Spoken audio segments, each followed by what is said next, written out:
जी doctor साहब, vermi compost के हवाले से आपसे क्वेश्चन करना है कि इसके मतलब बहुत जो है ना चर्चा है कि इसको जो है रिकमेंड किया जाता है ज़मीनों की बेहतरी के लिए। हम्म। तो आप इसको कैसे देखते हैं कि साइंसी तौर पे इसकी क्या फ़ायदियत है?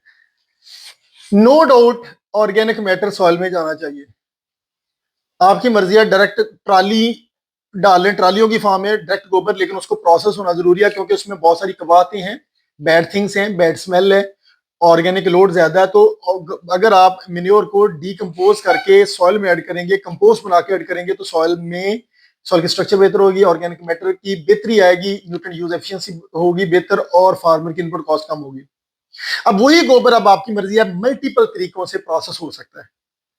मतलब उसकी आप डीकम्पोजर ले लें, वेस्ट डीकम्पोजर, उसको उस पर स्प्रिंकलर करते रहे, हमारी पहली वीडियोस में है, उसको वीकली स्प्रिंकलर करें डीकम्पोजर के साथ और उसको मिक्स कर दिया करें, ढेर लगा दिया करें। ये बड़े तेजी से 3 हफ्ते में ये उसकी डीकम्पोजिशन कर देगा। चौथे हफ्ते में आप तो उसको करके मिक्स करके तो 500 किलो फी एकड़ छटा दे दें या बेसल खादों के साथ मिला दें, इसके जैसी चीज ही कोई नहीं है। अब लोग वर्मी कंपोस्ट कहते हैं, इसमें कोई शक नहीं, वर्मी कंपोस्ट भी इसको डीकम्पोज कर रहा है। वर्मी कंपोस्ट का इशू प्रोसेस लो है, वार्म सेंसिटिव बड़े हैं, टेम्परेचर सेंसिटिव है। 25 डिग्री से ऊपर टेम्परेचर आ जाए तो मुसीबत बन जाती है।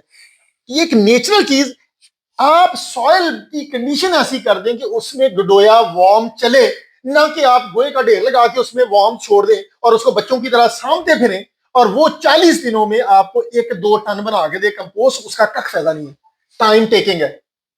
उसके लिए आप गोबर को डिकम्पोज करें वेस्ट डिकम्पोजर के साथ, 3 हफ्ते में जितनी मर्जी खाद बना लें और गारंटी के साथ न्यूट्रिएंट एनालिसिस देख लें। आपको कंपोस्ट का एनालिसिस जो वेस्ट डिकम्पोजर से बना है उसका न्यूट्रिएंट एनालिसिस ज्यादा होगा वर्मी कंपोस्ट से, मैं गारंटी से कहता हूं, मैंने कंपैरिजन की है।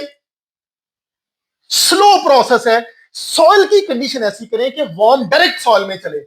अगर आपकी सॉइल सस्टेनेबल है, अगर आपकी सॉइल में ऑर्गेनिक मैटर जा रहा है, अगर आपकी सॉइल में वेस्ट डिकम्पोजर जा रहा है, तो इन प्रैक्टिस से अगर आपकी सॉइल सॉफ्ट है बायोसल्फर के इस्तेमाल से, तो डेफिनेटली आपकी सॉइल में गडोया चलना है। तो वो गडोया ज्यादा फायदेमंद है, ना कि आप 40-40 दिन का एक बैच लगाएं जिससे 2 टन रॉक फॉस वो वर्मी कंपोस्ट बने। और इसकी रिकमेंडेशन 1 टन है, नमी बहुत ज्यादा होती है। 1 टन वर्मी कंपोस्ट बनाने के लिए अगर आपने 5 टन का भी बैच लगाया है तो वो 40 दिनों में बैच होगा 5 एकड़ की चूंगे जो बढ़ने है। तो उधर ही भेजे आपके, मैं 200 एकड़ की आपको 3 हफ्ते में आपको 200 एकड़ की कंपोस्ट का एक ढेर बना देता हूँ वेस्ट कंपोजर से।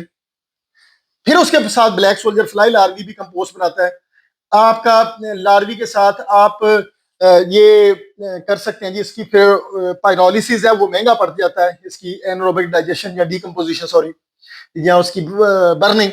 लिहाजा कंपोस्टिंग वेस्ट डिकम्पोजर से करें, इजी रहेगा। क्वालिटी वर्मी कंपोस्ट जितनी है, रिजल्ट जितने मर्जी ले लें और अपने आप को सहूलत में रखें, आसानी में रखें।